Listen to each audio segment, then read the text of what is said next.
Hey everybody, welcome back. Good to see everybody again. Not that I could actually see you, but you got the point. It's a figure of speech. I wish there was a function where I could get all my fidgeting out of control, out of the way before I started Facebook Live, because I always put it up, set it up, and then I gotta like get comfortable in my chair, which might sound easy, but it's not for a fidgety guy. So anyway, I'm back from a cruise. We were on a cruise for about 8 days. Don't hate me, I'm sorry. I'm like the weirdest American in the world though, because the day I left, I was all bummed that it was about to turn 40 degrees for 3 days, and I was bummed that I was missing out because I didn't get to use my fireplace enough this fall. So I'm that guy. I'm that guy that everybody knows who, like the one friend you have who likes cold weather. That's me. But anyway, I did enjoy my cruise. My family went on it. And I thought I'd do a little fun Facebook Live. I'm here. I just took a very wet, soggy walk. It's raining, which is cool because we need it badly. And just took a little couple-mile walk around the neighborhood. Got pretty soaked. My pant legs are pretty wet.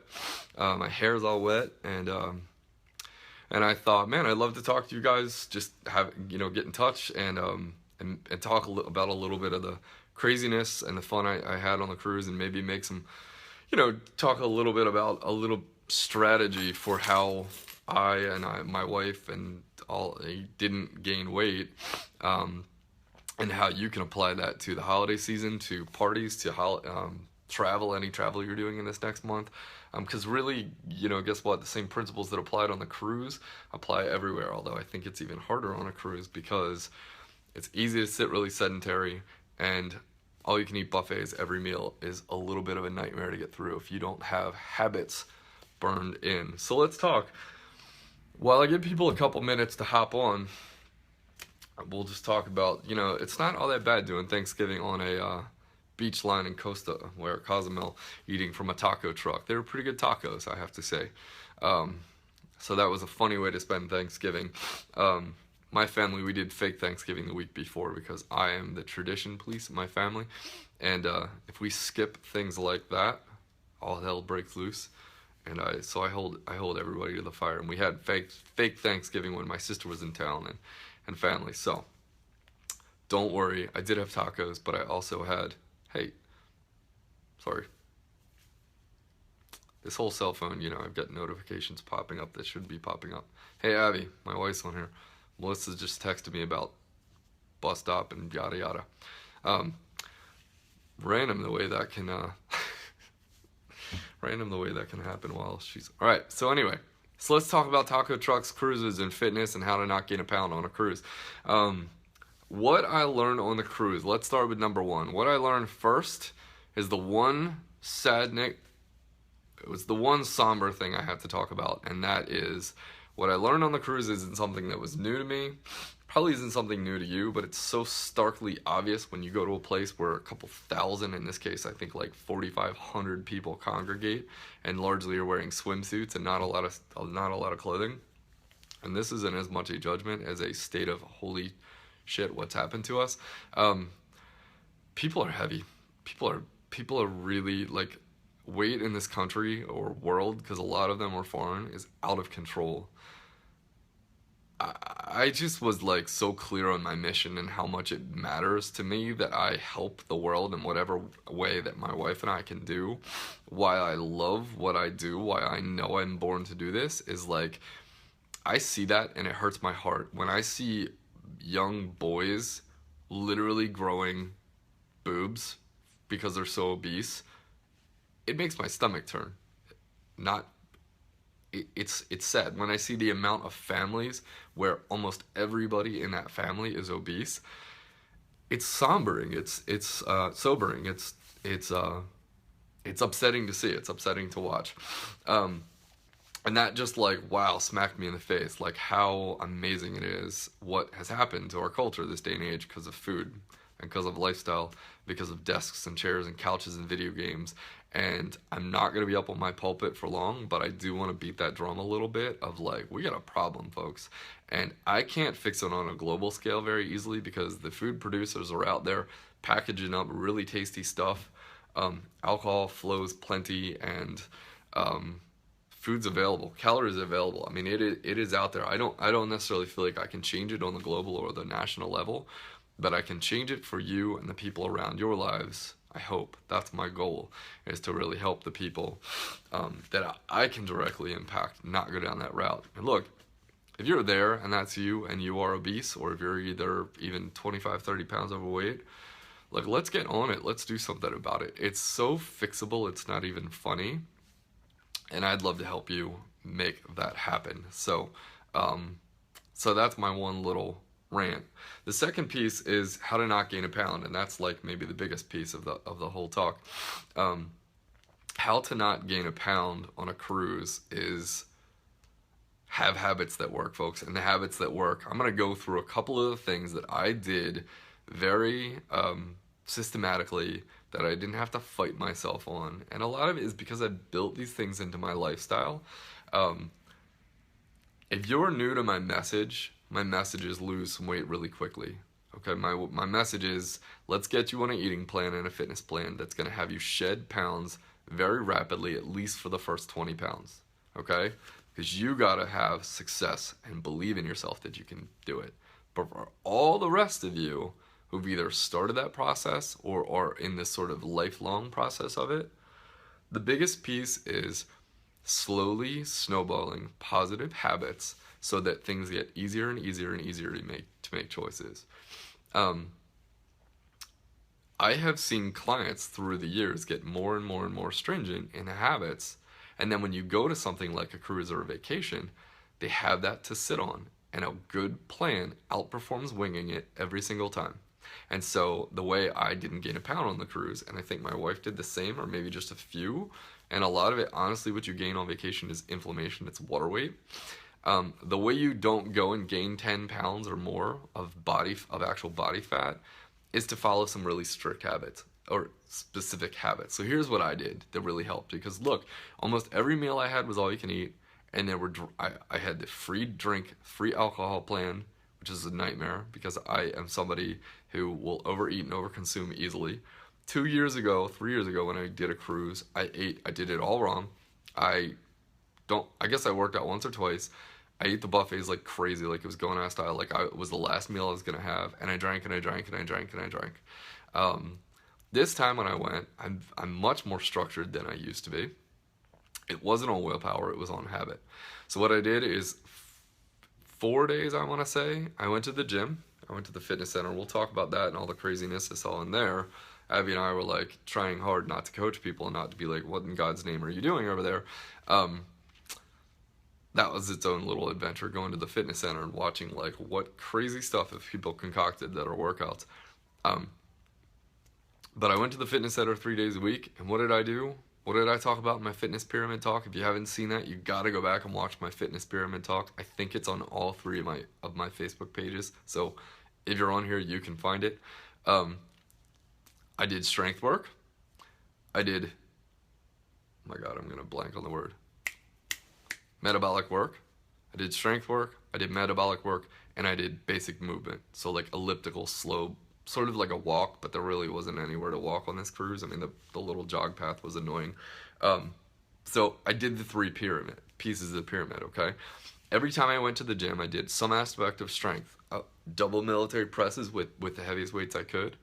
I did pull-ups, which you can always do rows if you can't do pull-ups. And I did front squats, meaning just hold 2 bells in front and do front squats. I literally did as many sets as I could for about 15, 20 minutes. I kept the reps under 5 reps, so it was heavy. Strength means usually 5 reps or less, and heavy as you can go. After those 15, 20 minutes of doing those sets, then I went over and we did kettlebell snatches. I did ladders to get my heart rate really high. That's the metabolic work. And I didn't even feel any good. A couple of times I did it, I didn't feel good from eating wrong stuff. And hey, how are you? What's up, Peggy? I can't wait to see you again. I heard you've been back around. I get sidetracked. So, metabolic work, and that could be anything intense. That could be sprints on an elliptical or a treadmill or a stationary bike. That could be kettlebell swings. It could be burpees and box jumps. Anything that's going to ramp up heart rate to the point where you couldn't talk if you wanted to, and then recover in intervals. Anything. Burst, recover, burst, recover, burst, recover. Look, folks, don't overthink this. This is going to be 10 minutes. When you have the mindset of a cardioaholic, you're thinking time. I don't want you to think time, I want you to think quality. So focus on strength work and then explosive to get to work metabolic rate. So that's like 10, 15 minutes max. And then after that, do some form of more like slow. So like that's where a jog could be appropriate. That's where a treadmill. I use the elliptical because I like the full body movement of the elliptical.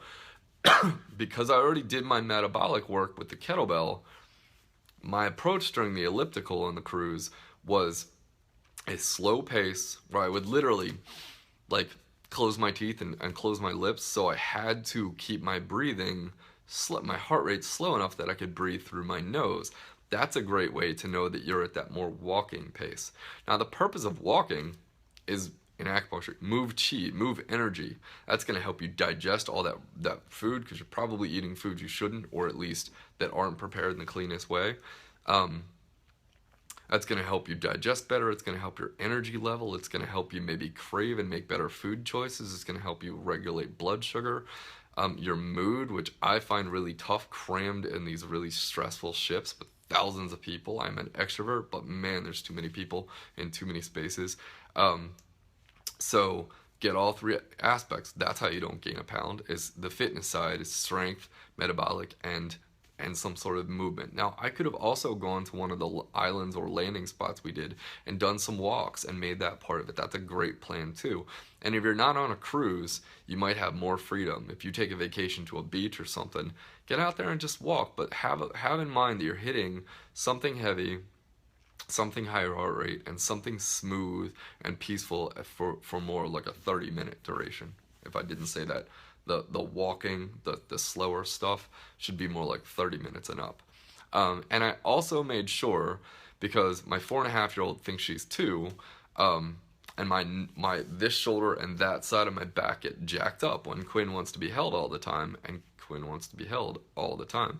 My 4-year-old is my third child, and she thinks she's a marsupial Sue. And if you haven't seen that book and video, it's cute as could, or CD, it's cute as could be for you little ones. She just wants to be held all the time, and it is really hard. Abby and I end up with like jacked up necks and shoulders and backs. So mobility drills have to be a part of that. And I think I promised you all a mobility drill video, and I think I forgot that. So I apologize, and I will do that sometime this week. I'm gonna write that. Mobility video. Mobility is where it's at, folks. I spend as much time working on mobility as I do flexibility. What is the difference? Mobility is basically a joint. So flexibility is like if I take this bicep and I elongate it, right? See that lovely bicep with the eagle on it?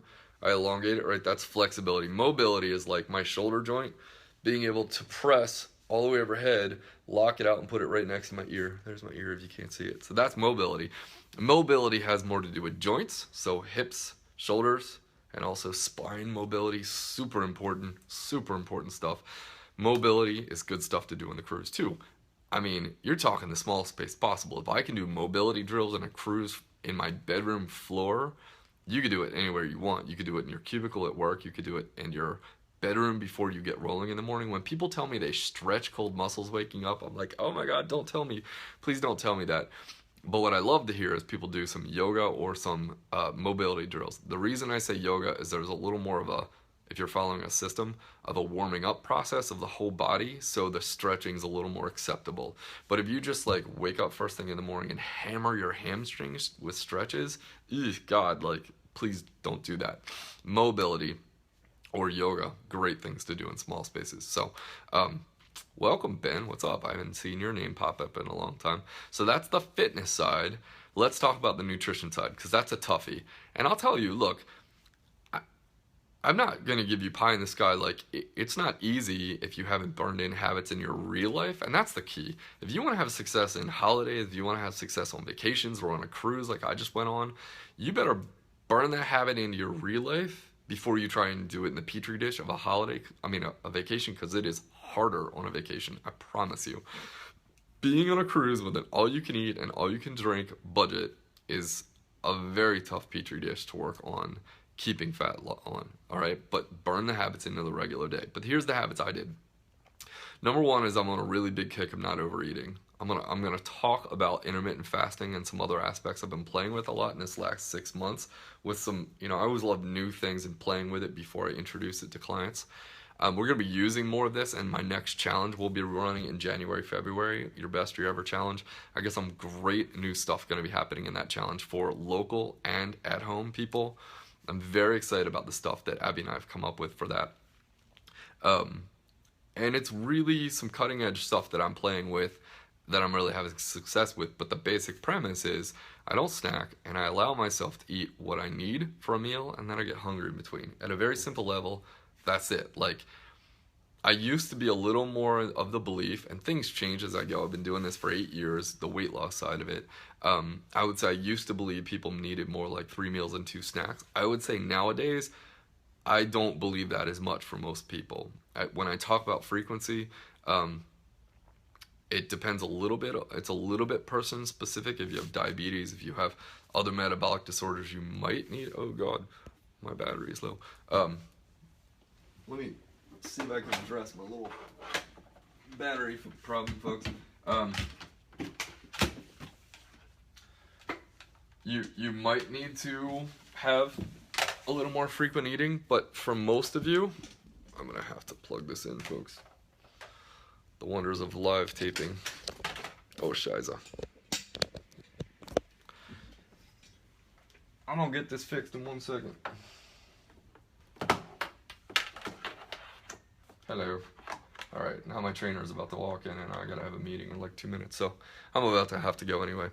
So we might have to do a part 2 later this evening. But here is the primary things that I did. Number one is at breakfast, I had two, I just said one. I really had 2 go-to options. I either went to the omelet station, I got omelets with tons of veggies. God, stop slipping.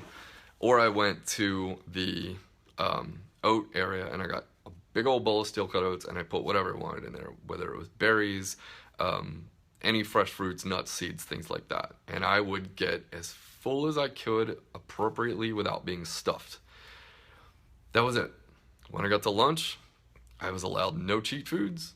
I could have nothing cheat food, no, I would eat a little bit of rice, but I primarily ate vegetables, fruit, and meat. When I got to dinner, I was less stringent. I went a little more hog wild. I allowed myself dessert a lot of the times. I ate bigger portions. Often dinner was like really, really heavy portions, and it was okay because it was 1 meal a day.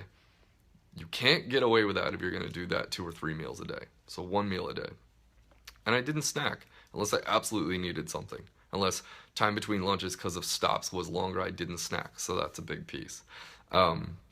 So that was really the eating plan, and that works. And it's really simple. And you don't have to think a lot because you go, there's the rules. Breakfast, I pick this or that. Lunch, I have to eat within these rules, meat, vegetable, fruit.